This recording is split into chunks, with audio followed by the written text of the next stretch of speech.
What's up everyone, this is Cher talking, welcome back to my channel. In today's video I'll be making a review of the new Rocbouquet banner that also brings Rabbit, that also inherit from Cat, Onix, that also inherit from Emerald, and Victoria, that also inherit from Minerva. This banner brings a lot of utility but also does not bring must-haves. These characters fill very different roles that are already filled by different characters. Well, let's start talking about Rocbouquet since she gives the name to the banner. We have 8 versions of Rocbouquet in the game. We even have a global wax. Well, let's compare here from the top. The first one is an 8 that was limited, then the second one is a tower version free to get in the game. The third one here is the global wax, and then we have the current one called Begone from my site. The My Dream was limited from the SaGa stage banner, Squid Sashimi was from a Prefecture banner, Accept My Gift was from Valentine's, and Watch Me Over Me Brother is a Platinum. I will be comparing the status between those two. The Global X Fleeting Beauty is still considered a good style, but she's getting old. If you compare the status, you see why. Well, here we have a higher endurance with 56% against 38. She was extremely fragile, but now gets a little more endurance. Dexterity is not much of a problem unless you're using normal attacks, and this version does not use. Then her agility is now 14% higher, and intelligence is 16% higher. That is actually the most important status, agility and intelligence, because it affects the accuracy of your mage. And then we have 78 will, that's pretty much the same. Love is the same, and charisma was buffed. Yeah, it's 90%, it's extremely high.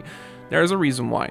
Now let's click on the character. It comes with arrows for intelligence and charisma. We already knew that because she is a charm inflictor, and charm, it's based on charisma. And 70 points of intelligence on bonus. It's easy to level her up since intelligence and charisma are kind of the most important status. She could have used arrows for agility too, but it's already good enough. Well, with access to so many free styles of her, you can get other status with ease. Well, for passes we have Energy Recovery 1. On the end of a turn, she recovers BP and also heals for around 180. And that is the first version of Rocbouquet to get +1 BP that will help her with skills and cycles. And also being a supportive unit, healing on the end of a turn helps reduce the stress of your healer. Then the second pass is called Charming Practice 2. When landing an attack, she has a 37% chance to charm the target, and she can charm any type of target and does not care about gender. Well, you can even charm undead ones if they are not immune. And the second effect is when she's landing an attack, she has 37% chance to get 2 BP. Well, it's not a guarantee, but it's a second passive related to BP. And more importantly, this passive has 2 effects, right? And if we look back into another style from Vampire Lady, she has Charming Practice 1. And in this one, you have a difference. You get only 1 BP, now you get 2. So it's an improved version of the passive for Vampire Lady. Now, the last passive is called Fired Up 6, and this one increases damage by 30% at all times. The only damage passive, she does not self-buff, and in my opinion, she missed a chance. This is the last version of Rocbouquet in JP right now. I'm pretty sure that she will eventually get another style, but in very hard challenges, sometimes mages do not hit the enemy on turn 1 unless you bring buffers, because the enemies start the fight with such a high agility, and she may miss, just like what happens with characters like Shira right now. I'm using her, sometimes she's missing, but it is what it is. At least she has very high charisma already to inflict charm, but could be better for other types of debuffs and status elements that she can inflict. So if you're bringing Rocbouquet, you probably need to bring either a token or Rocbouquet with Pin of Victory to increase her chances of inflicting stuff. Moving on to skills, we have Shadow Eyes, a shadowed spell that deals single target damage with shadow and cold elements, deep power, and 10 mod. Well, this one also has a chance to debuff agility, so for only 1 BP, you will never need to use a normal attack. You will be doing double element damage and debuffing agility with a chance. With her very high intelligence and agility, most targets will be debuffed on turn 1, except for some very hard challenges. and the debuff value is up to 15% on max value. Dark Ice could be compared to her Global Axe style attack called Lightning Crash. This one is only E power, also has double element, but instead of debuffing agility, she inflicts stun with low chance. You can also get another free spell coming from her tower version. Lightning Plus has medium chance to paralyze. We have plenty of cheap options with inheritance. With that said, the second spell is called Marine Ball. This time it's a water spell, so it has a problem here. In the current meta, where you use forged weapons, you have to decide between one of the two elements, or you have to use old weapons to be able to switch normally. Well, Marine Ball is an AoE cold attack with 5 VP coast, D power 10 mod that deals damage and inflicts morale down on targets. Morale down will decrease the incoming damage from the source by 15%. 3 turns, it's amazing. Marine Ball may not seem like so important by itself, but 3 turns means it's easy to use and apply on enemies, but it does not stack, so you use it on turn 1 and then you wait again to use on turn 4. But it's not a fast attack, you have to attack before the enemy, you usually will, so that decreases damage, and if you have many enemies it makes even more sense. But again, Morale Down will not stack, so you can at least stack with another character, that is Eagle Mole. Eagle Mole will stack because her is different. Her one is called Attack Down Stance, so both will be in effect. Hers one even stack with itself, so you can apply 2 stacks of Malicious Trick, but only 1 stack of Marine Ball. Well, then we have the third spell called Break Sprite, and this one is actually Shadow again, and it's a fast attacking global AoE with Shadow and Lightning damage, and it has a medium chance to inflict Charm. Well, look on her Charm status again, 90%. Medium chance means that, well, if the enemy does not have any resistance, she's going to inflict that on turn 1. You don't even need a slot that increases Charm, but if you want, you can even use the Tortoise formation that increases Charm by even more, and she will probably land if you need. The problem is that, well, hardly ever you will need Charm in this game. Most of the times when an enemy is susceptible to Charm, it's also to Confusion, and we have plenty of Confusion inflictors. But a future Remembrance battle will allow you to inflict either Charm or Confusion, and in this case, you have very good chance to inflict while also doing other stuff after she inflicts Charm. After you inflict the Charm, you can just try to decrease the agility from the enemy, inflict morale down.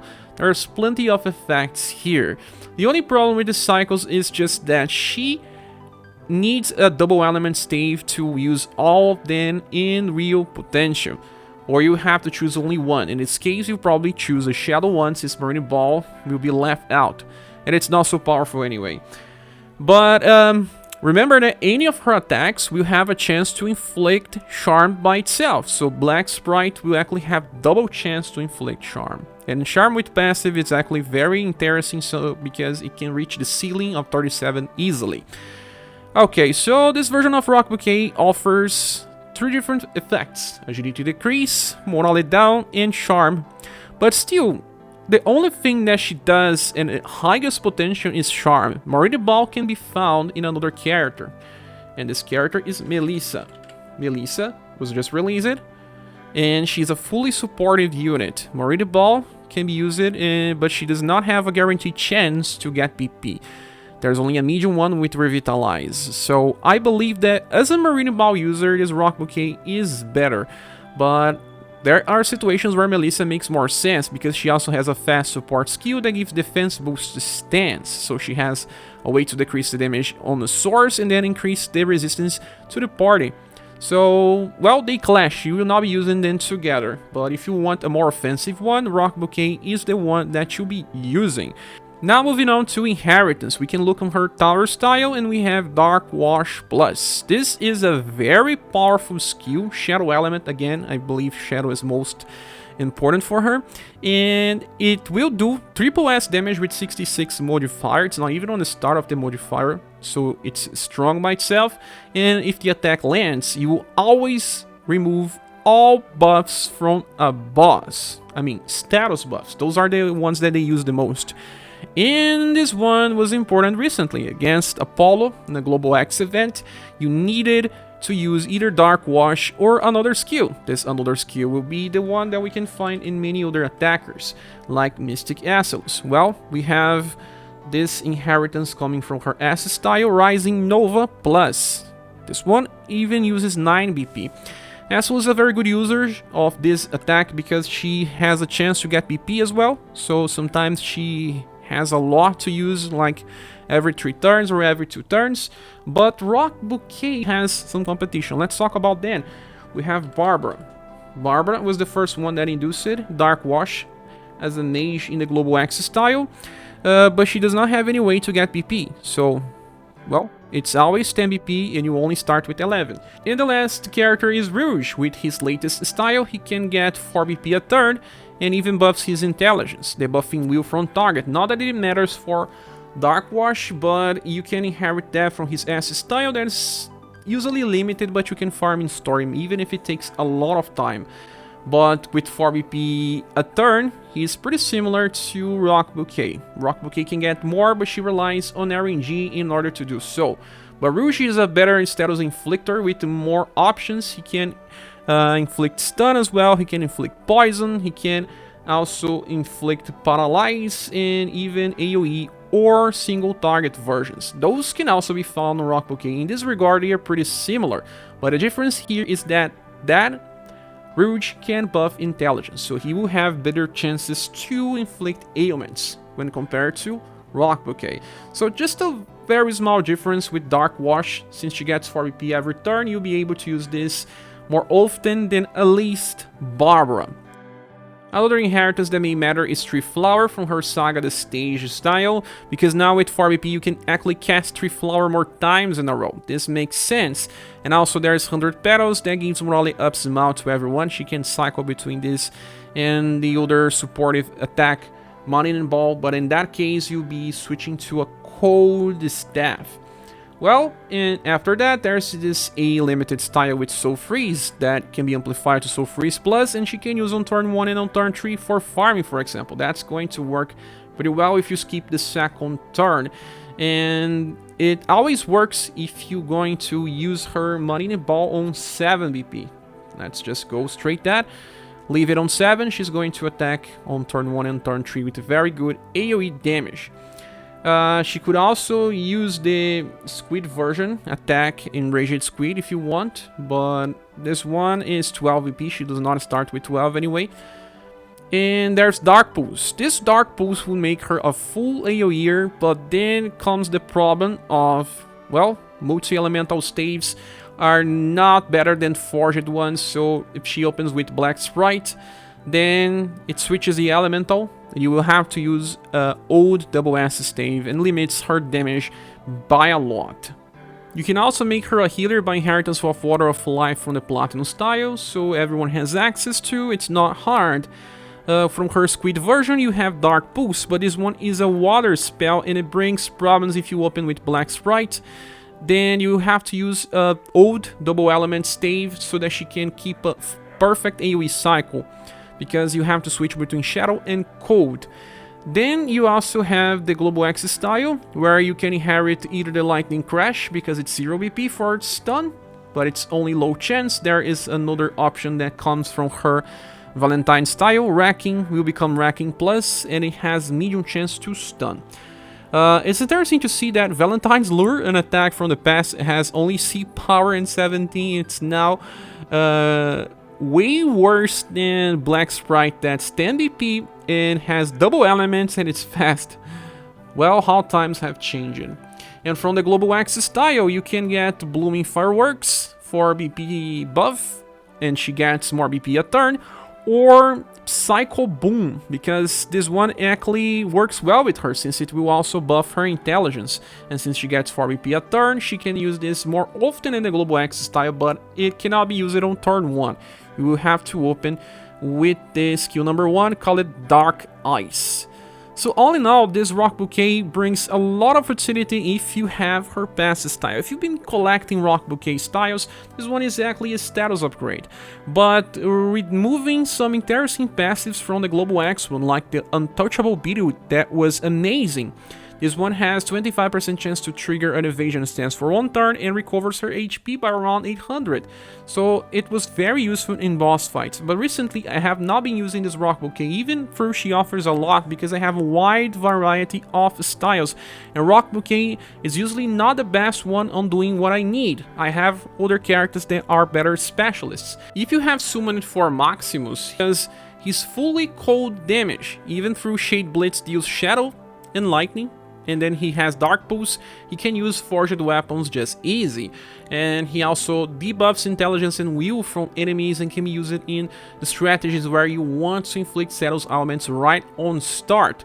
Well, when comparing to Rocbouquet, you have lower damage, but the added effect of Charm and also Marine Ball, that it's, well, useful in boss fights. But there will be other characters with this type of skill in the future, and that means that this Rocbouquet is exactly easy to skip. But she still receives a low double S grade to our tier list, and new players should avoid her, while veterans can decide if they want to pull or not. Now moving on to the next character, we have Cat and Rabbit. They share inheritances, and this one is Rabbit, and we'll be comparing to Halloween Cat. Before, we have an A style that is Platinum, the S style is limited from Christmas, and then we have this double S style that is Platinum, their asset from Summer is Platinum as well. Halloween was limited. I'm a Beast of Prey, Roar. And then Yikes Gotta Run, this one is a new one. And when comparing, we have 13% more STR, we also have 21% more Endurance. Dexterity loses, but you don't use Dexterity, and then there is 110% Agility. That is a big jump of 14%. She gets now 100% Intelligence, a very high number for a character that's not a mage. Her will is 74, Love and Charisma are on the lows. So she's more fragile on the Endurance and does have a little more will, because she actually needs to debuff Intelligence from bosses that attack with magical attacks. So higher will means lower chance of being inflicted with stuff. Well, Rabbit has a focus on Agility and Intelligence and arrows for that. That's actually a very good idea. If you want to farm double arrows for Agility, you can find on her A style or the Halloween one. And if you want STR, you can farm with the Summer style. Now for passives, we have Mastery 1 STR and Agility. On the start of a turn, she increases STR and Agility by 5% and also recovers 1 BP. This passive can be seen in Human-Female UDX style. When a character buffs Agility, it usually does not buff by much, if it's a guarantee, because this game is a little afraid of giving too much Agility to characters to evade enemy attacks. So it's UDX level at least. Now, the second passive is Energy Recovery. It was changed in Global, and it's just the same as Rocbouquet. Gets another BP, and on the end of a turn, also recovers HP by around 150. So that's pretty crazy, right? On the start of a turn, she gets BP, and on the end of a turn, she gets BP again. So she has access to 5 BP a turn, and in Global, she's much better than the JP counterpart, especially if you have Inheritance, but more into that later. And then Hyper Overtension increases her damage at all times by 20%, 35 on combo and 50 on overdrive. And it makes sense because she's a boss specialist, dealing more damage on overdrive is what she wants to do. Now for skills, we have 1-inch punch, a 2 BP attack that deals single target damage, the power 14 mod. Well, it's pretty close to C, so it's not that weak, and it will grant guard down. This attack is also fast, so that means that if you don't have VP to use one of her older skills, you will be able to at least increase the damage of your older characters. And if you want to use her on overdrive, sometimes it's even better to use this attack instead of something else. And then the second skill, Jawbreaker. This one is amazing. For 6 BP you get an S power attack with 39 mod, blunt damage, and there's a chance to debuff the enemy intelligence by medium effect. Her intelligence is pretty high, like I said. She will be landing intelligence debuff in many fights, but sometimes she may even need help to increase her intelligence. But the value is medium, 20%, and she can use this almost all the time because she gets 5 BP a turn. Jawbreaker is very similar to Submission Plus. She will be able to amplify this from her Platinum style, and the damage is the same. You can change between STR or Intelligence debuff as you want. And we can even compare this cycle to, well, Perfector Genie. But Genie debuffs 30%, then 0 because she has to recharge BP, and then 30%, 0, 30%, 0. Right now, this version of Rabbit has a better cycle. Let's go back here. So it's a pretty interesting setup with a character that actually also does enough damage. Then we have the third attack called Red Drake Wave. For 9 BP you get an A power attack with Blunt and Heat in 29 mod. Well, it's easy to use if you want to farm because you can place her on a position like front of Hurricane or Rainbow Rangers and she will go before the enemies even without having a fast attack. And after that, if the event has a boss on the second wave, she's going to use 1-inch punch, and that will increase the damage of your older characters. Or if you want, you can just use Jawbreaker or in the future Submission Plus as the wave 2 attack. But it's not exactly important when you are using this character on boss fights. You're just going to use either Jawbreaker or Submission Plus all the time. That is if you don't have Halloween style. The Halloween style has Cat's Claw. That means that if you want to run her on auto, maybe on raise or something, you can debuff, and when she does not have enough VP, she will just use Cat's Claw and then revert back to Jawbreaker or Submission Plus, and just negating the first skill to focus on the buffs. More importantly, she can inherit Feline Dance. This is a very interesting support skill that will debuff 2 status, STR and Intelligence, by Small. Small, only 15%, but you are debuffing both. If a boss has both physical and magical attacks, this will help. This ignores the will or agility from the enemy. It will always debuff, it's a guarantee, and that's why it's so unique. But with the past version of Cat, you only had 3 BP a turn, meaning that you could only use Feline Dance every other turn. Now with 5 BP a turn, you can use this a lot in a row. Of course, there are bosses that have the 5 weaknesses, but there are still bosses coming out without it, like the recent Apollo Global X event. The bosses would not use the 5 weaknesses unless in a very specific moment in the fight. So you could just cheese by debuffing a lot, reducing the main attributes from the boss so that it would not do enough damage to kill you. So in this type of scenarios, if your intelligence is not enough, you start the fight using Feline Dance, for example, instead of using either Submission Plus or Jawbreaker. Like I said, some bosses may have way too high agility or will, and it takes time till you can start debuffing. Like even in the Apollo fight, he starts with insane will and agility and even buffs himself. But Feline Dance can break through his will and agility easily. There's also Cat Rhapsody. This is a blunt and slash attack, but 13 BP means that she can only use this on turn 2, but access to 5 BP a turn means that it's actually once every 3 turns if you wanted to use her for damage, but she was not made for that. Although the attack itself is pretty powerful, it's on the high end of Triple S. And besides that, we already talked about the Submission Plus. There's nothing else that really matters. Stone Plus is powerful enough with 9 BP coast and she can use it many times, but she's not exactly a damage dealer unless you are really lacking on this department. Rabbit is pretty interesting now, and it's one character that I will pull for even more in Rocbouquet, strangely enough, because of that specific mechanic that can be used in extreme hard challenges. But I have to say that we do have plenty of STR and intelligence debuffers. We also have buffers that will fix other debuffers, and I have plenty of them. If you are a veteran, you're not going to get as much from Rabbit. If you summon it for Perfector Genie, she already covers enough. You don't need Rabbit to do the same job. But if you do have Halloween Cat, it's something to consider to chase down Rabbit if you really want a character that can bring something else into extremely hard challenges. Well, by herself she's still pretty good, just that increases the utility. She's going to receive a AWS grade and stay in the middle of the tier list. Moving on to the next character, we have Victoria, and Victoria can switch inheritances with Minerva. The first style of Minerva is an A style, and then we got the Global X Minerva that is actually still useful to this day because of very good passives. And now, the next one, Victoria, is pretty defensive, a cover tank that takes endurance and will to the high levels. Well, we can compare the status. We have 102% STR and then only 93 with the Global X. The Global X buffs her STR all the time, so she even breaks that part. She's also pretty high on endurance, but 85 only, and the Victoria style has 102. She already starts with high endurance because she does not buff it herself. Well, and she has arrows for STR and endurance with bonuses, so this is her main focus, but agility and will do not fall so much behind and have very good levels. Now, for passives, we have Strengthened Iron Wall 2, when attack damage will be reduced by 10% and starts the fight with 12 BP. That's good, because it reduces damage, 12 BP allows her to use some attacks.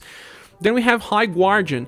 This has a 37% chance to take an ally place when being attacked and reduces the damage by 35%. Yeah, only when she's guarding. There's more ways to reduce damage with this character. Then the last one, High Protect Tension, decreases damage at all times by 30% and then increases damage that she deals by 20. 20 is the only damage passive she has, but again, we can use forged weapons that increases damage by a lot already, but she does reduce damage by 30% here and then 10% here, so 30 plus 10, okay, and even more when guarding an ally. Okay, and for skills we have Glitter Shell that was changed in global. This one is a 0 BP attack with E-power, just a little over a normal attack, but it grants her Guard Up Small that decreases damage by 12%. This can be useful if you don't have any other Guard Up character, but you can also use something else in this place. Then the second one is called Scattered Thunderbolts. For 6 BP, you get this attack that is piercing lightning, hits for all enemies with C-Power and 16 mod. We can compare this to a character called Primera. Primera has an off-banner style that has an attack that's just the same, but pierce and hit. Or even the cold version of this attack that you can find in Cordelia, called Sprinkle. So all of them can use these attacks 3 times in a row. It's easy for farming and kind of still stays relevant because it hits 2 elements. Now the last attack is called Swooping Dragon, and it costs 12 BP, so it uses all of her BP on start, and it deals 4S damage. This is insane, and this is just an amplified attack of Honeyball. If you got Honeyball in the past, this attack was always pretty strong, and now it's amplified to 4S damage on turn 1. Well, okay, we already have other cards that can do 4S on turn 1 like Ellen, Valdor, but the good thing is that on global they made it even better. It's now healing also and should be for 800-900 HP. So a character that's pretty defensive, nuke, and when it nukes, heals as well. Pretty nice, right? Well, I can say that she kinda reminds me in a way to Strumniken, because he also can heal, but with a 8 PP attack that also heals for medium, and it's triple S instead of 4S, but slash. And he buffs himself when he gets attacked, so this character is also pretty defensive, but does not guard, and works better when there are many attacks in a row against him. Whereas Victoria may work better in fights where the enemy uses more single target attacks so that she can cover much better. So after she uses Swooping Dragon, she will just use Glitter Shell and then wait till she gets to use Swooping Dragon again. Or if you have Global X Minerva, you inherit Piercing Slash. And if you have a Guard Up user, you can just forget Glitter Shell and keep using Piercing Slash to buff your STR and then do more damage with your Swooping Dragon. That is also a valid strategy. You can also inherit Acupuncture Plus if you want, just so you become an STR debuffer. Remember that this attack will always land. It does not care about your own intelligence. Although Minerva will reach higher endurance, she does not have any type of damage reduction. That means that Victoria will always take less damage when compared to. Well, there's some competition in the future against Masked Father. He uses clubs and deals blunt and slash damage, and can even taunt the enemy so that you don't need to cover as much. but that comes from inheritance, and he only has 25% chance to cover, but his trump is that he can heal everyone when he reaches overdrive, and he's going to reach overdrive many times because he's being attacked a lot. So in this regard, he's a better investment for the future. But in all honesty, you can still use double cover tanks because they will trigger separately, and they always help if the enemy uses single target attacks. But if the enemy uses too many AoEs, it can still trigger, but it will not help as much, but may save one mage or fragile character from death. People use this type of strategy to save a character like Leon that is not so defensive, since he does not have any damage reduction passive. Even if you equip him with your most defensive equipment, he may still die in the future, and he cannot die since he's going to use all of his LP. Anyway, well, Victoria is not exactly a full upgrade over the first Minerva, because she may still do more damage with her stacking of STR. With her Energize and Piercing Slash, she eventually does very good damage in boss fights, but now you're trading for more stable damage and a much more resistant character that can help make an ally survive. So if you have the Global X Minerva, she gets even bigger damage and will grade higher on the tier list, like high double S.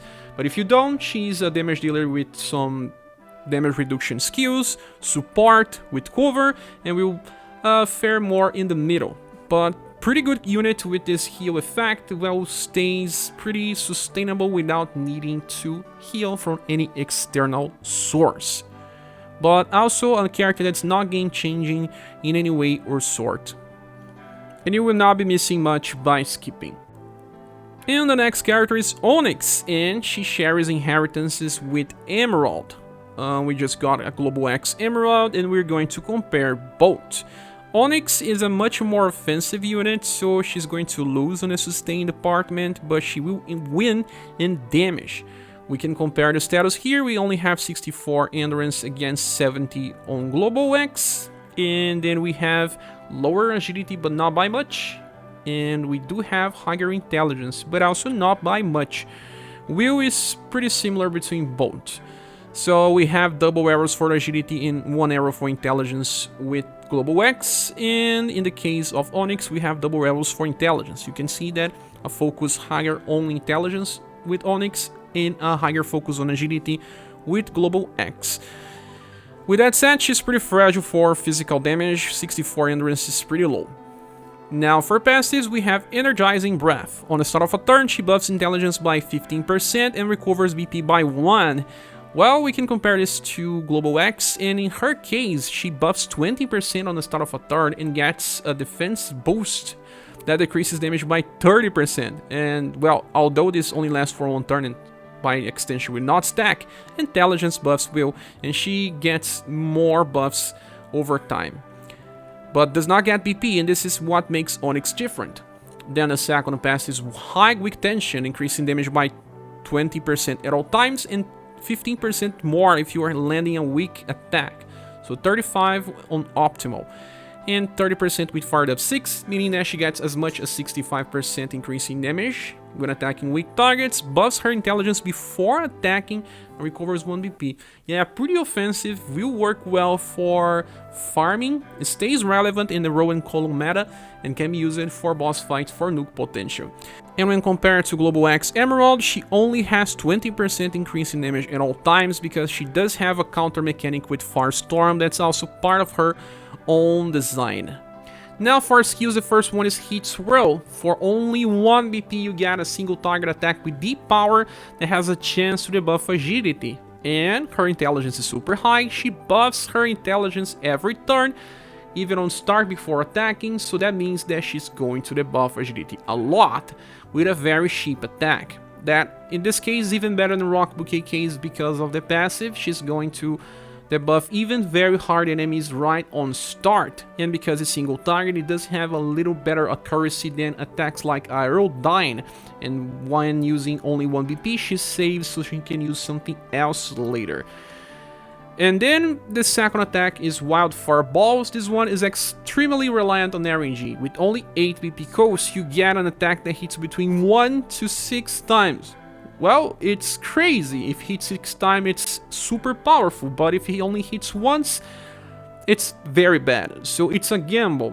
And I can tell you that I'll only use this in a fight where we can finish it super fast, like, I don't know, 3 turns, 4 turns, something like this, so that I can restart and get the best result. Besides that, it's just not so good. It's a novelty. It works when it works, but when it doesn't, it's terrible. The last attack is Kilo Nova. For 10 BP you get an AoE attack with A power hit damage. Just plain damage, but it's pretty strong. 31 mod. Well, she doesn't have a cheap AoE as a follow-up, right?